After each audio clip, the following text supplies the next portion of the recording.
to a Little Help podcast, where understanding life cycles can lead to bigger and better choices. We got Minnie in the house, and I don't know why she always laughs when I do this. I was laughing at myself this time, actually. Okay.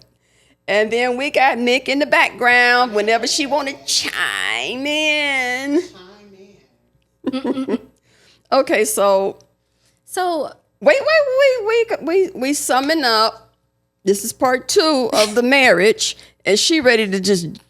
Okay, come on, girl. So okay, cool. Like, so we left off with me kind of being like flabbergasted. My flabbers were gasted, and because I'm like, you go discombobulated. You was just all. You know, you go through all of this.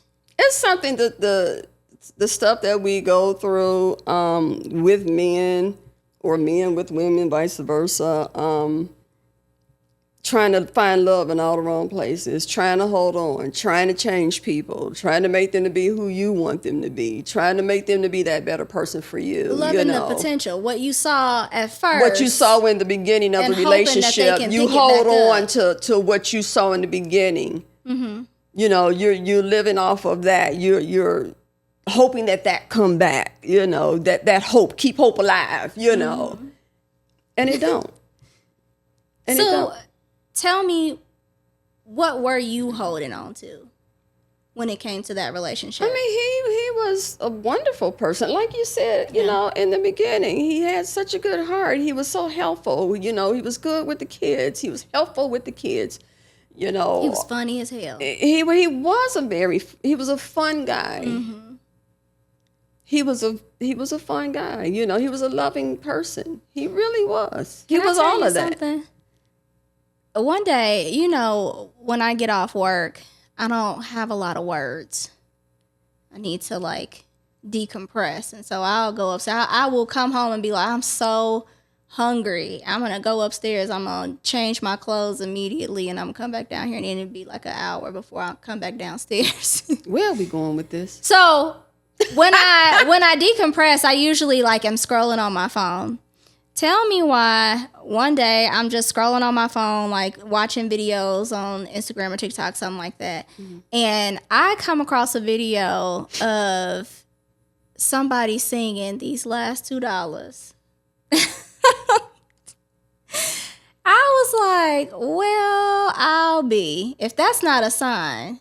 He used to sing this song all the time when me or like my cousins, his nieces would ask for money to go to the gas station to get snacks. And he'd be like, these last $2, I'm not going to lose. These last $2. I'm like, brother, I don't want to hear this song every time I ask you for money. That was my grandmother's favorite song. For real? Yeah. But that song all the time. He wore that song out. She loved Johnny Taylor. One for the bus fare, the other one's for the jukebox, and these good old blues. There was another song that he said reminded him of his dad. It's something with patches. Some song that I don't. It was another song. I'm like, what? Where did that come from? Yes, but he was a fun guy, mm-hmm. and that's what you fall in love with. Mm-hmm. He was a very, I will say, safe space for me. Mm-hmm. A safe space for me in the beginning. Yeah. So you wonder, why do you go through all of this stuff? Why do you keep going back? Why do you keep going back? You know. What were you holding on to? Is what like I just told you. You were there. Yeah. You saw the love, babe. Yeah. And oh God, when the grandbaby came around, he fell in love. Yeah. She would follow him everywhere. Mm-hmm. Mm-hmm. And then she would run around talking about babe. Because that was my name, babe.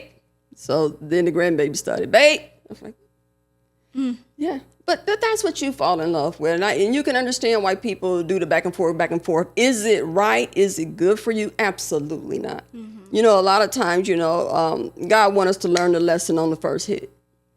Learn the lesson and move on. You know. So what was at that point in your life, your thoughts on like relationship, marriage from a biblical perspective? Forever. You marry forever. When I say I do, I said I do. And that was, to me, on a biblical point, is forever. You know, and that's the way it was in the Old Testament, that, you know, divorces were just a no. But then in New Testament, they changed it that, you know, third party entering into your relationship, you have that right. But I'm going to trust you on that. But it's somewhere in there that really trips me up. It's like the woman is never to get married again. I'm like, hold up. Right. Wait a minute. Y'all need to rewrite this. Now, I'm the one that's damaged goods. Y'all need to rewrite this in the Bible. We need some rewrites, because, no. That's the problem. It's been rewritten so many times. We need some rewrites in here because, no. Once a woman divorced, you're not supposed to ever marry again. Get out of here, because he was a hoe. Well, you know, I've got some thoughts on the Bible, but I'm going to keep that to myself. Okay. It's just... Maybe we can get back to. So. But I want to definitely hear it later or whatever. Yeah. Okay. I don't think you do. Okay. I love the Lord. I do. Hallelujah. But. Some of the other things that I think you were probably holding on to is the family. It's a wonderful family. Wonderful family. Wonderful mother-in-law. Yeah. What was it like after he got into that accident? You were saying, I don't know if it strengthened your relationship with his mom, or? You know, she was the one person where, you know, the sisters, you know, everybody was kind of like angry with me, pissed at me. Based on what they knew at the time. Based on what they knew at the time, because I'm sure they didn't know the whole truth. And they never came to ask me the whole truth. They never asked me what happened. I guess they just went off of what he said. Fair. As you should. But his mom embraced me. And that was her son. And why? Because she understood love, hurt, pain, being damaged. You know, she had been hurt before, and she had even told me a story at one time when she was dating someone, how she had gotten hurt. So she understood. And the fact that she had embraced me after that, that was amazing to me. She was real. I was about to say something else, but I'm going to keep that part PG. She showed true, genuine love. Yeah. Okay. So y'all move past that. And I keep saying this. Magically, we end up living in this house, moving from Miller to Gary, which was great because it was walking distance from my grandma's house. No. And it was walking distance from the gas station where you can go get all your candy, popcorn, chips, and junk. Yes, there were 2 gas stations right across the street.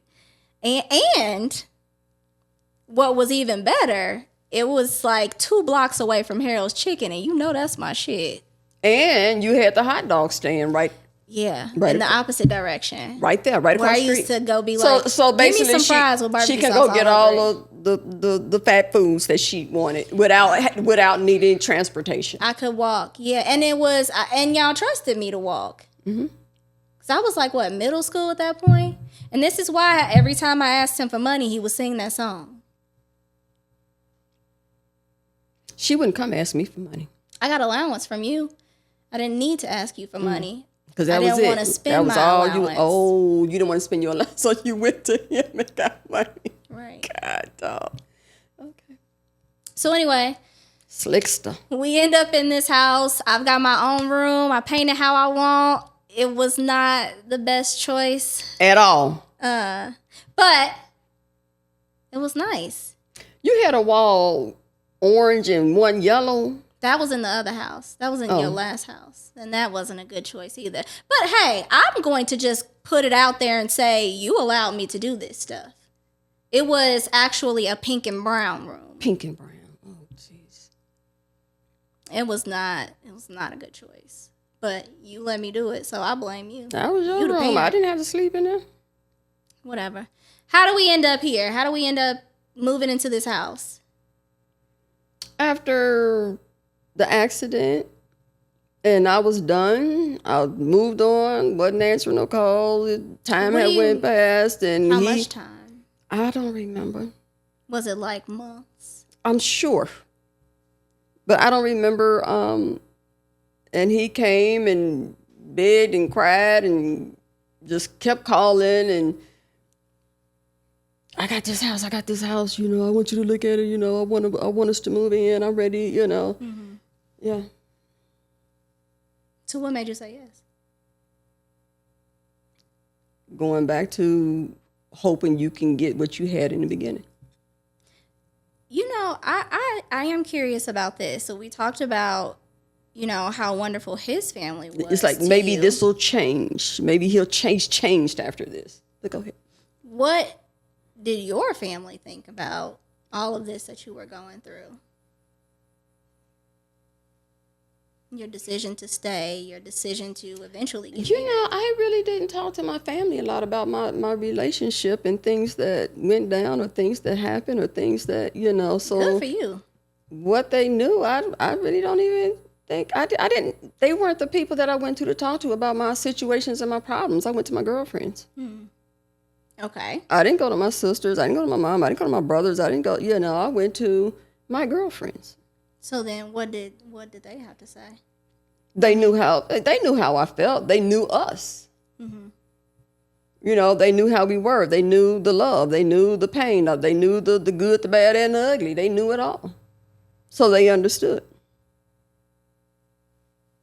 Latika was there for a lot. She's been on the podcast before, but she was there for a lot, and I know that she is one of those friends that you confide in a lot. She is your friend that I confide in when you get on my nerves. So, what did she? Well, she loved him too. She had a heart for him because he was a good person. He did a lot for her. He helped her to find her home. The one she's still in today. You know, so she was someone that he can go to and talk to. So she wasn't like, girl, you need to leave him. You need to, you know, she understood our relationship, you know. Come to think of it, he helped a lot of your friends get homes. Then I remember the one that lived across from us in the apartment ended up moving kind of behind us. Right behind us. Yeah. When we moved to the house. Right there on Hayes. I'm like, are y'all stalking us? And she would come across the street. Okay, anyway. But, you know, eventually things started, you know, we got the house and everything. Things did started going bad. Things did started going south again. You know, we were in the house for a while, you know, before. Yeah. Yeah, about 3 years. We was in the house. Things were fine. But, you know, I think it was at one point in his life, he had a nephew that had passed away. No, you got married before that. Right? You guys, we moved in. You got married in our living room. In the living room. All of that happened beforehand. So you breezing past the actual marriage portion. What made you decide to get married in the house? Why didn't you? I never wanted the big wedding. I never wanted the big dress. I never wanted that was just not me. I never wanted that. If I was to do it over something maybe small on the beach by the water, just something, you know, I never wanted the big shebang. I never wanted all that, ever. I never ever wanted that. The big church wedding, the big, you know, that just wasn't me. Okay. So In the living room, I just wanted family and friends. I just basically his family and our family. It was like, let's just, it was just we was packed like sardines in there. not really. Do you think so, Nick? It was a big living room, but it was a lot of people in there. I don't remember it, honestly. It wasn't, because our living room was pretty his, but it was like just my immediate family and his immediate family. Like, I That's a remember lot of being there, people. but I can't remember, like, the actual... Yeah. I do. And then we ended up doing the backyard. We went to the backyard. at the friend's house. Yeah, Like a reception. Yeah, we did that later. We just had a reception, you know. I can remember a lot of little parties like that, but one in particular I remember is like a luau themed party, and they actually roasted a whole pig, and that threw me for a loop. Who did it? I don't know. It was a big party. Oh, The family was there. reunion. That was you all's thing. Wow, yeah. And they roasted that whole pig. I was like, hell no. Like, it was just out on display. Was that out of town? Yeah. It was? Was that That was in the Poconos. the Poconos, when we all went to the Poconos? That was a long trip. We Okay, drove we had to the drive in the whole way. mountains and stuff. My yeah. God, today. Okay. It was fun, though. Okay, anyway. I can recall, like, a lot of family moments like that leading up to, then you're saying, issues started happening in the marriage again. Right. Like I said, the marriage and everything was fine in the beginning. Everything was fine, you know. But then again, you know, things are starting to happen again. You're starting to see things happening, and the not answering the phone, and not, you know, here we go again, you know. But you're thinking that things will change, you know. Okay, we get married, it's going to change. People, please, no. If it didn't work before you got married, it ain't going to work during the marriage. It's important to note that he had been married twice before you. Mm-hmm. So there's that. Did that factor in for you at all? It factored in. Why are you saying like that? It eventually factored in because, you know, the first one was with, it's like he married, I think she got pregnant, the first one got pregnant, was in May, then the other, once they got married, pregnant, you know, he married. And I remember him saying after that second one, he would never, ever divorce again. And then he did, you know, trying to hold on for what the mistake that he had made. And so he went and, because I didn't even know at the time that he was that he was legally married while dating him. He never said. Mm-hmm. If that was a sign for you. It wasn't. It wasn't a sign. And again, I didn't know that through all of this, that he was legally married. He kept that from me. He kept that he was legally married. So when did you that find probably would have been a no to even start dating him. He said, "You still." Well, that's the reason to hide it, then, right? Exactly. So we need to get some detectives when we start dating and do background checks and stuff.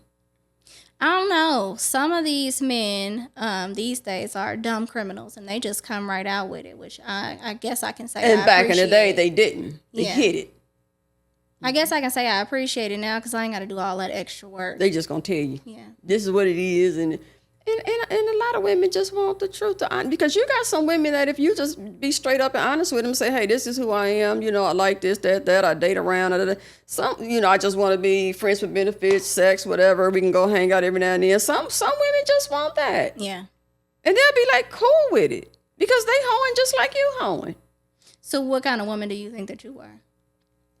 I'm the type of woman that want one man, one woman man. I'm not that going around. I don't believe in that. To this day, I don't believe in that. You never seen me dating 2 and 3 and 4 men at one time. You never saw that. You know what? Okay. Here's the thing. Here's the thing. I think that maybe we should date like that. I think that's how men date. And I think it's that like you say, we date, limit ourselves date to... and keep it clean. Right. We limit ourselves to this one person, put all of our eggs in that basket because it's too much to be balancing all these different people at the same time. But also, now I'm trying to find everything that I want in one person in you, and maybe that's not who you are. I'm trying to make you the person that I want you to be instead of learning myself along the way. I do believe in that. I do believe that you should date multiple people. 'Cause, you know, the first one was with, it's like you say, date and keep it clean. Right. You should date multiple people. Mm-hmm. I do believe in that. I do believe that you should date multiple people. 'Cause, you know, the first one was with, it's like you say, date and keep it clean. Right. You should date multiple people. until you narrow down to, oh, This is the one. I think this is it. That don't mean you go out there and sleep with every last one of them. no. No, your dating is dating. Keep your legs closed. Clink, clink, lock down. Period. Dating don't mean date multiple people and you screwing each and every one of them. Absolutely not. You can screw one of them. No. Until you decide this is the person that you make that commitment with that person and he makes that commitment to you. No. Because if you go and you say, okay, well, I'm dating 5 men and I'm just going to sleep with this one, what do you think your feelings going to start going towards? You know, a lot of women, once they get intimate with a man, that's it. A lot of them, they get connected to that one person. So these other 4 men don't stand a chance because So you're getting more intimate with this one. You're spending more time with this one.